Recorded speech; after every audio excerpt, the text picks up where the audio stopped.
Shalom saudara-saudara yang diberkati Tuhan Yesus Kristus.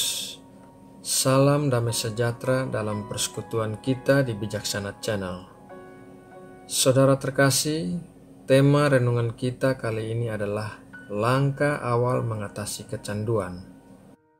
Dan sebelum kita masuk ke dalam renungan, saya akan berdoa bagi saudara. Bapa kami yang ada dalam kerajaan sorga, Engkaulah Allah yang hidup dan benar, yang memiliki kemuliaan dan layak disembah semua ciptaan. Saat ini hamba-Mu mau berdoa bagi semua pendengar Bijaksana Channel yang sedang menonton video renungan ini.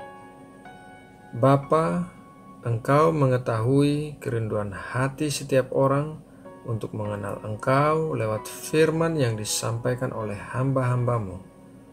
Engkau mengenal hati dan pergumulan setiap orang. Saat ini hamba-Mu berdoa, kiranya Engkau berkenan menyingkapkan diri-Mu lebih dekat kepada setiap orang. Biarlah orang yang mencari Engkau menemukan Engkau.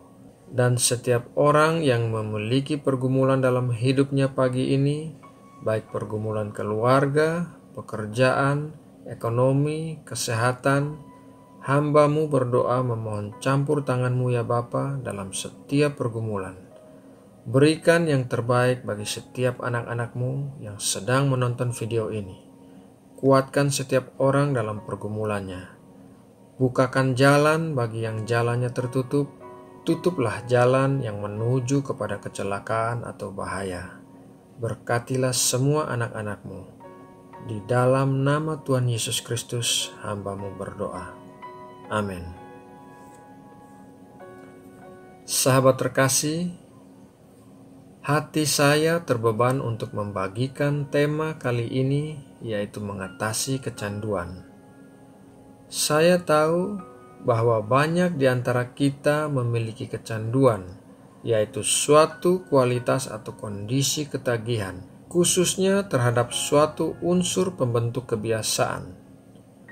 Dunia berpendapat bahwa kecanduan adalah suatu penyakit, sehingga sangat sukar untuk membebaskan diri dari kecanduan.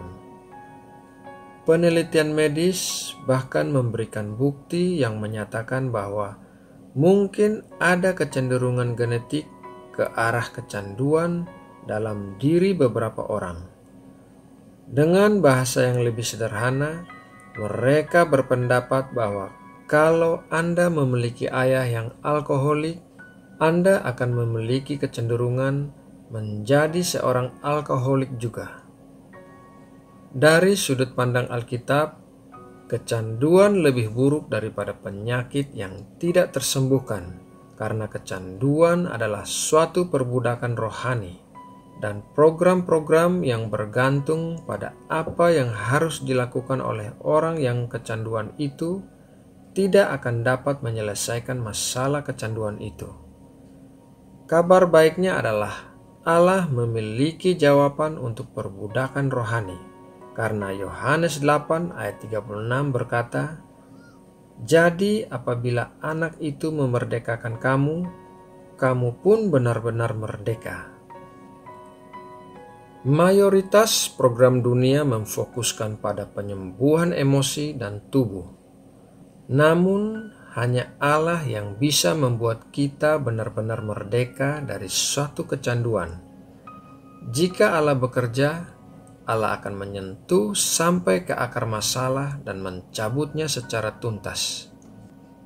Sahabat terkasih, apa yang pertama-tama harus kita lakukan untuk bisa menerima kemerdekaan dari kecanduan adalah keinginan untuk sembuh.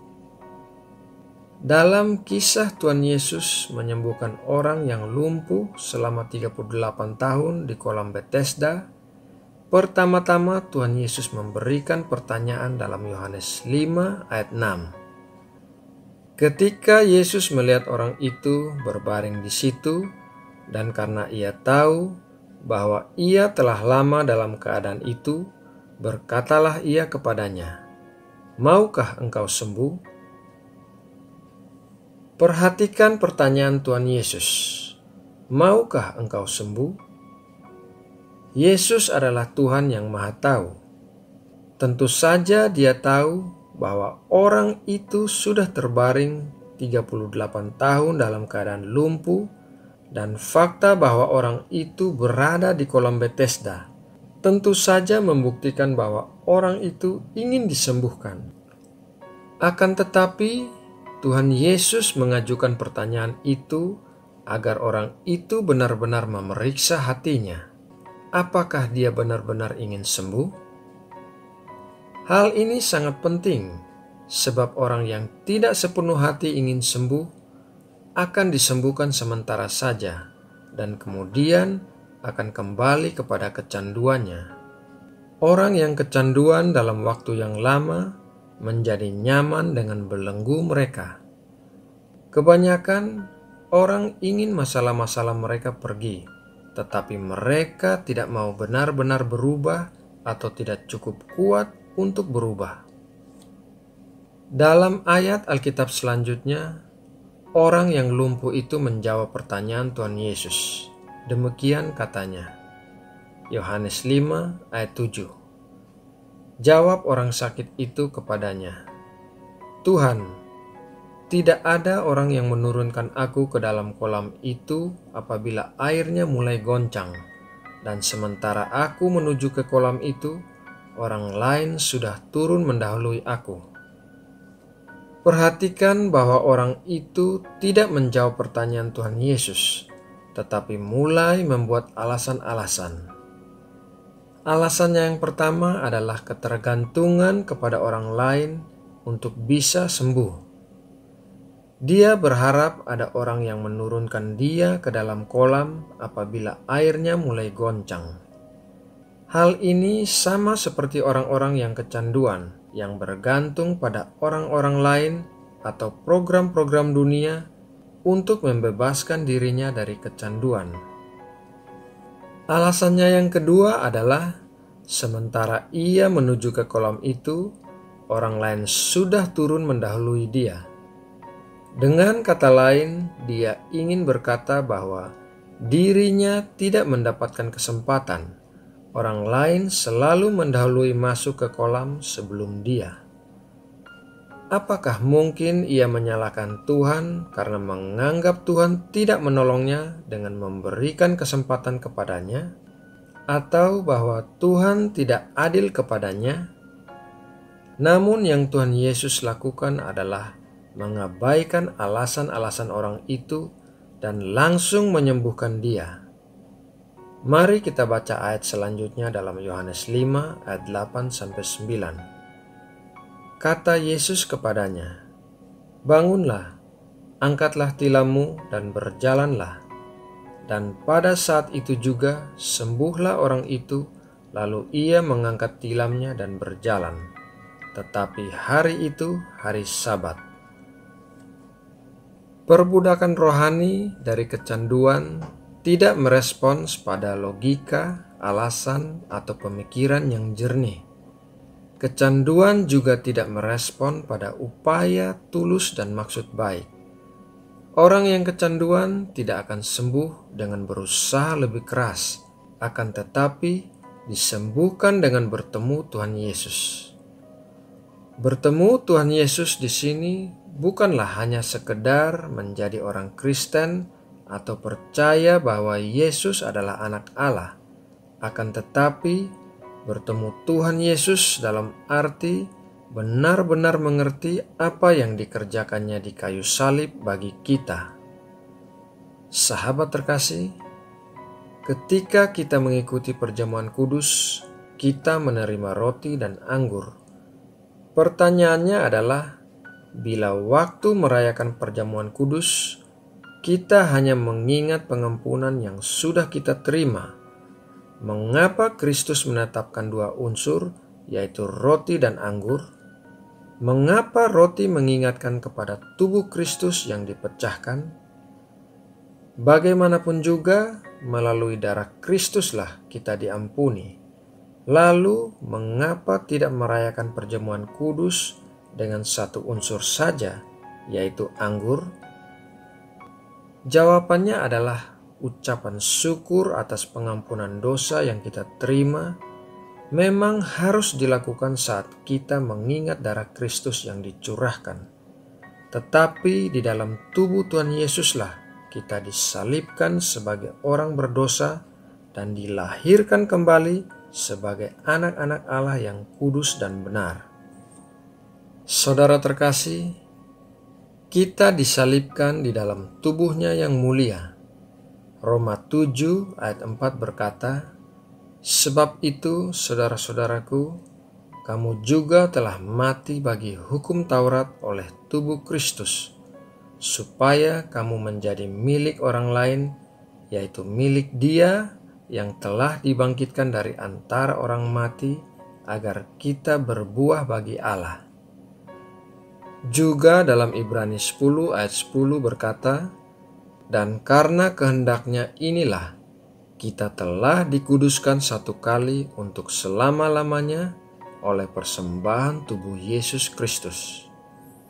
Jadi, sama seperti darah Tuhan Yesus dibutuhkan untuk pengampunan dosa, tubuh Tuhan Yesus yang disalibkan dan dibangkitkan adalah sarana untuk mengubah identitas kita dari orang berdosa yang ditolak Allah menjadi orang kudus yang diterima Allah.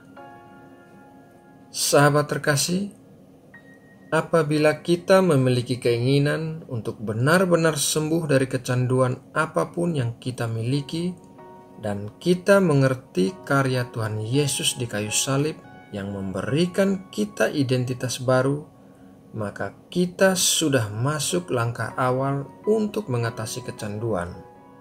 Jangan lagi mempercayai dusta iblis bahwa identitas kita adalah seorang pecandu, seorang alkoholik, atau seorang yang diperbudak oleh kebiasaan-kebiasaan yang berdosa.